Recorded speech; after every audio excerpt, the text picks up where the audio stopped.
Hello, everybody. My name's Mark Brookes, and I'm here to talk about International Men's Day. I'm part of the International Men's Day team, chair of a domestic abuse charity for men, the Mankind Initiative, and also a trustee and co-founder of the Men and Boys Coalition charity. These are my personal views. In terms of International Men's Day, it's brilliant again this year.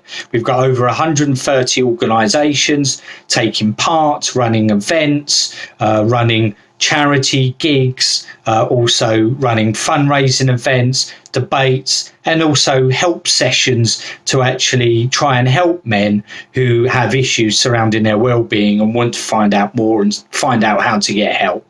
And that's really part of International Men's Day because it's got three themes.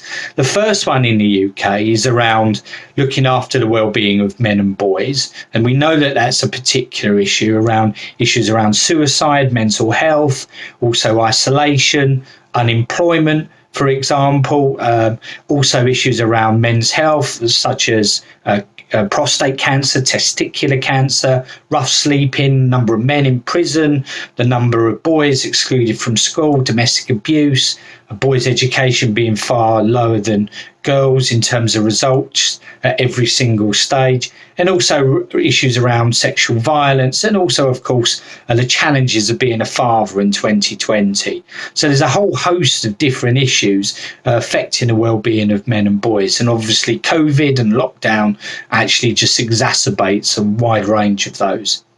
The second area is around supporting charities and organisations that support the well-being of men and boys. And there's lots of them out there that have been really growing in the last 10 years. And I've been involved in International Men's Day in the last 10 years. And I've seen not only International Men's Day really grow, but also the number of organisations supporting men really come to the fore.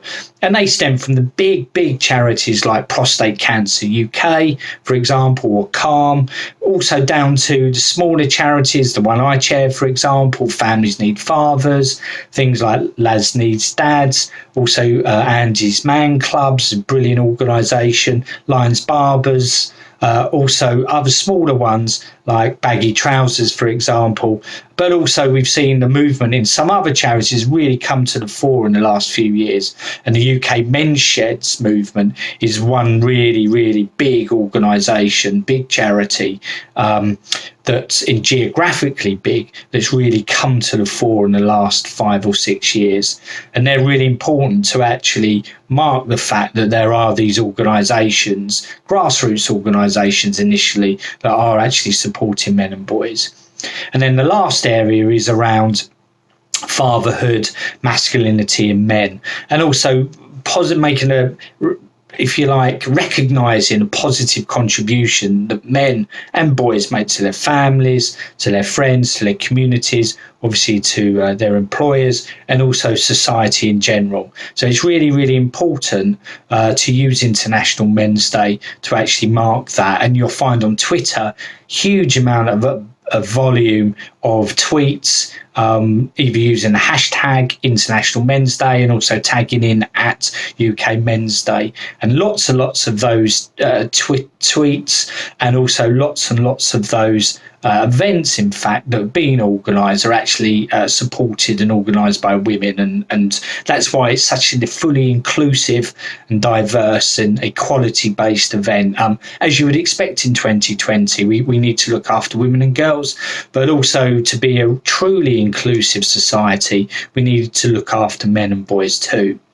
And that comes on to a kind of specific gripe of mine, which is a issue that seems to be growing in popularity, a whole issue around hashtag toxic masculinity, which I think is a dangerous term and puts vulnerable men far more at risk, because basically what you're saying is that men at risk, and men in general, that there's something inherently toxic about masculinity and inherently toxic about being a man, because often people talk about toxic masculinity are also talking about toxic men as well. And the issue and reason it's dangerous is that for men who are vulnerable, if they hear that term, they're simply less likely to get help. So my message to anybody using the phrase phrase toxic masculinity is that you're part of the problem. You're certainly not part of the solution.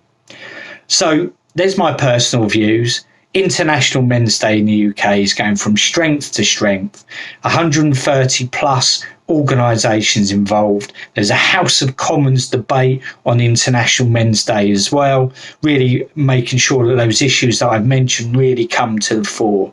And what it is an inclusive, it's a diverse, it's an equality-based event celebrated right across the world and celebrated in the UK, a positive event about the contribution that men and boys make, and also for all of us to look after their well-being.